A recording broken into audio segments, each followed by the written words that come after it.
Hi, అసలు arthroscopy coding ఏంటి మనం బ్రీఫ్గా తెలుసుకున్నాం ఈరోజు షార్ట్లో. స్కోపీ అంటే క్లోజ్ ప్రొసీజర్, స్కోప్ని ఇన్సర్ట్ చేశాడు. ఆర్థ్రో అంటే జాయింట్. సో స్కోప్ని ఇంట్రడ్యూస్ చేసి మినిమల్లీ ఇన్వేసివ్ టెక్నిక్, స్కోప్ పెట్టడానికి మాత్రమే చిన్న కట్ చేసి ఆ జాయింట్ని ఎగ్జామిన్ చేస్తే దాన్ని arthroscopy. It's a closed procedure. ఆర్థ్రోస్కోపీలో 2 types, డయాగ్నోస్టిక్, థెరప్యూటిక్. అసలు జాయింట్ని ఎక్స్ప్లోర్ చేసి ఏమైనా ప్రాబ్లం ఉందా జాయింట్లో అని, ఇప్పుడు నీ జాయింట్ పెయిన్ ఉంది, సో ప్రాబ్లం ఉందేమో అని చెప్పి టెస్ట్ చేయడానికి చేసే ప్రొసీజర్ ఆర్థ్రోస్కోపీ డయాగ్నోస్టిక్ అన్నమాట.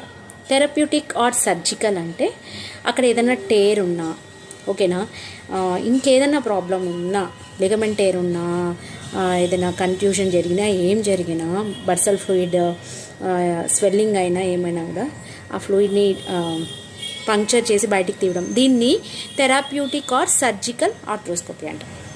కరెక్ట్ చేసేదాన్ని. ఓకే, ఇప్పుడు డిఫరెన్స్ తెలిసింది కదా. మేజర్ జాయింట్స్ ఏమున్నాయి? కాళ్ళని చూస్తే నీ జాయింట్ ఉంది, యాంకిల్ జాయింట్ ఉంది, హిప్ జాయింట్ ఉంది.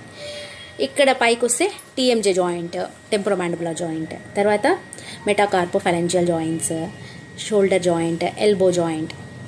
ఇవి బేసిక్గా ఈ జాయింట్స్ని ఎగ్జామిన్ చేస్తారు, క్లోజ్ ప్రొసీజర్. కొన్నిసార్లు ఆర్థ్రోస్కోపీతో కరెక్ట్ చేయలేకపోతే అక్కడే ఏం చేస్తారంటే అది ఆర్థ్రోటమీ అంటే మేజర్ ఓపెన్ ప్రొసీజర్ చేస్తారు.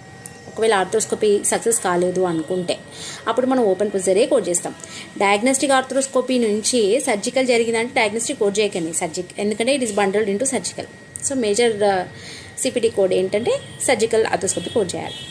సో మీరు ఈచ్ జాయింట్ యొక్క అనాటమీ బాగా తెలిసి ఉండాలి ఈ కోడ్స్ ఇవ్వాలంటే.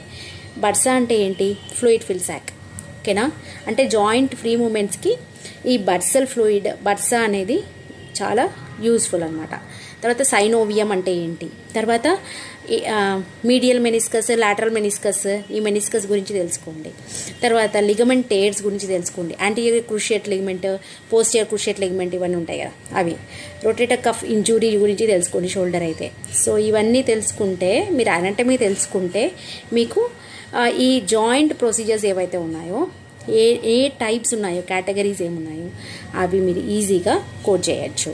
సో ఒక చిన్న బ్రీఫ్ నోట్ అనమాట స్కోపీ గురించి. మీకు నచ్చితే లైక్ చేయండి, షేర్ చేయండి, subscribe to my channel. Thank you.